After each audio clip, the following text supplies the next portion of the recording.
जय हिंद साथियों, बहुत बहुत स्वागत है हमारे YouTube चैनल में। साथियों, यूपी ट्रिपल एससी पेट 2025 का एग्ज़ाम जो कि आप देंगे, तो यह वीडियो आपके लिए मोस्ट इम्पॉर्टेंट है, क्योंकि जीके जीएस जो भी प्रश्न थोड़ा इम्पॉर्टेंट है वो इस वीडियो में लेकर आए हैं। यदि आपको वीडियो पसंद आया तो अंत तक देखिए, वरना एक प्रश्न देखने के बाद आप जा सकते हैं। साथियों, आपके सामने आपका पहला प्रश्न है कि हड़प्पा सभ्यता का सर्वाधिक मान्यता प्राप्त काल है। आपके पास 4 ऑप्शन दिए गए हैं: 2800 ईसा पूर्व से 2000 ईसा पूर्व तक, या 2500 ईसा पूर्व से 1750 ईसा पूर्व तक, या 3500 ईसा पूर्व से 1800 ईसा पूर्व तक। और डी ऑप्शन है निश्चित नहीं हो सका है।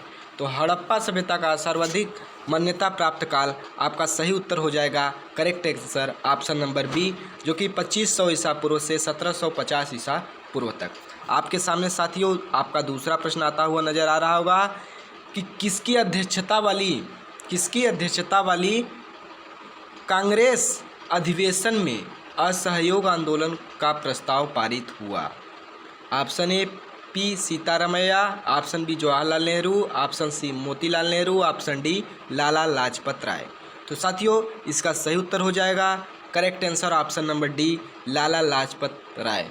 आपके सामने आपका तीसरा प्रश्न है साथियों कि सम्राट अशोक की निम्नलिखित रानियों में किसका नाम उसके अभिलेख में उल्लिखित है? कारुआकी, या तिस्यरक्षिता, या महादेवी, या कुमार देवी। तो साथियों सरल प्रश्न नहीं आता है आपके एग्जाम में।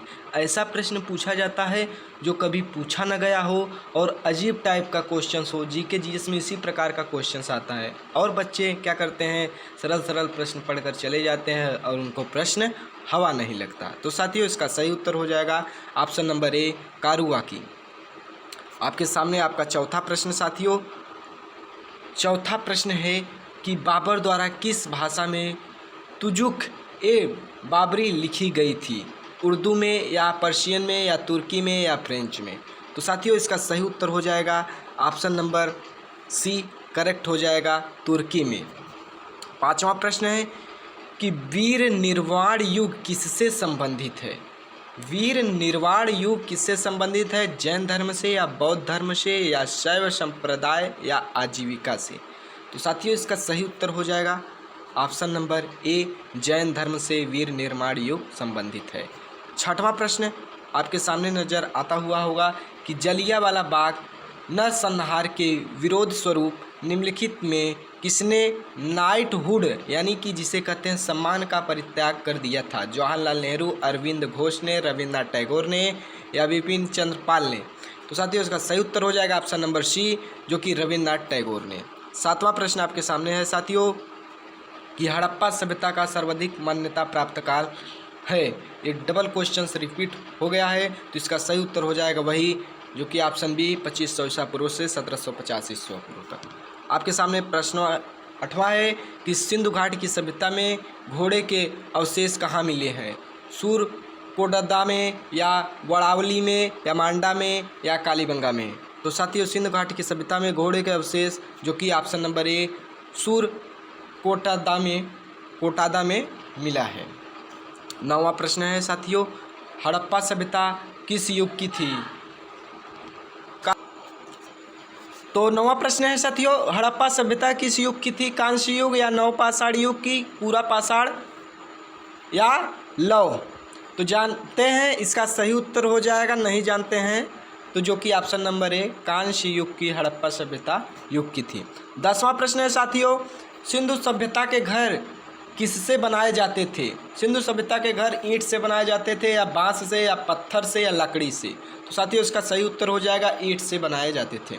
आपके सामने आपका 11वां प्रश्न है कि सिंधु सभ्यता का पतन नगर जिसे बंदरगाह कहा जाता है कौन सा था?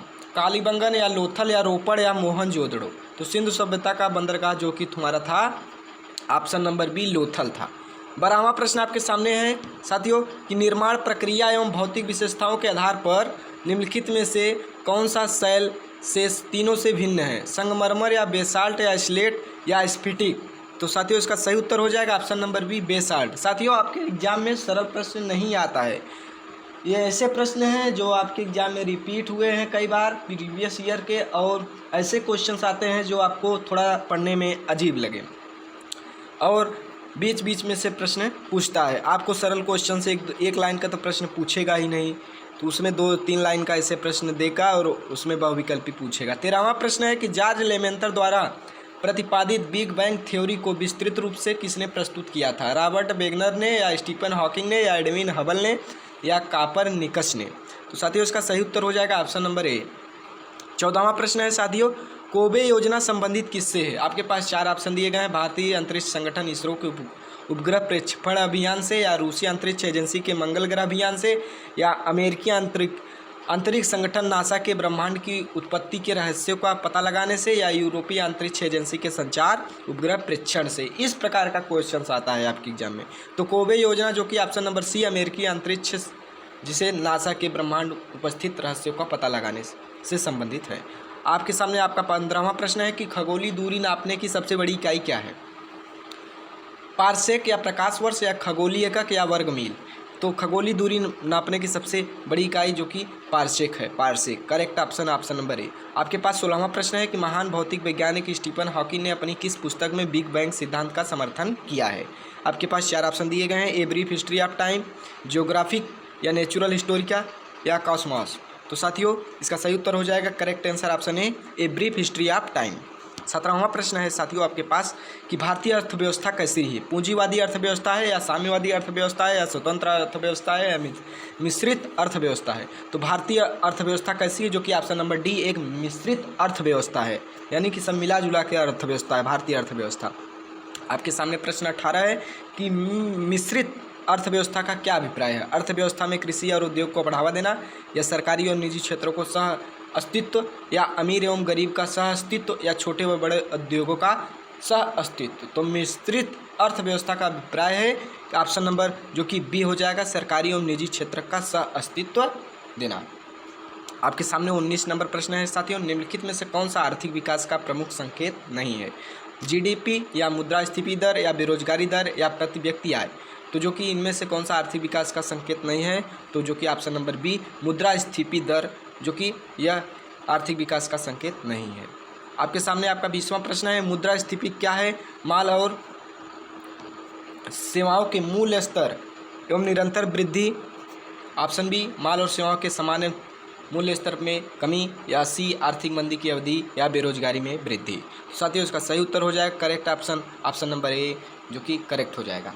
आपके सामने आपका 21वां प्रश्न आता हुआ नजर आ रहा होगा साथियों कि निम्नलिखित में से कौन सा एक प्रमुख आर्थिक संकेत है? बेरोजगारी दर, या उपभोक्ता मूल्य सूचकांक जिसे सीपीआई कहते हैं, औद्योगिक उत्पादन, या ब्याज की दरें?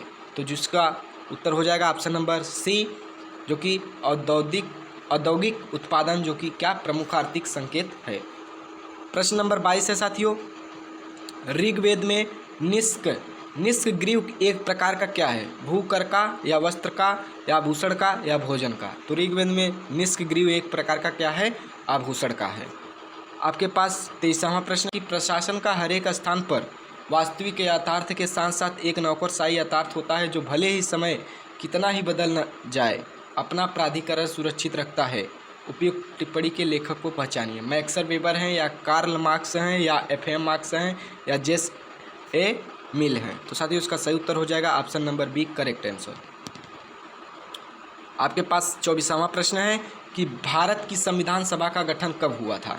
भारत के संविधान सभा का गठन जो कि ऑप्शन नंबर ए 1946 में हुआ था।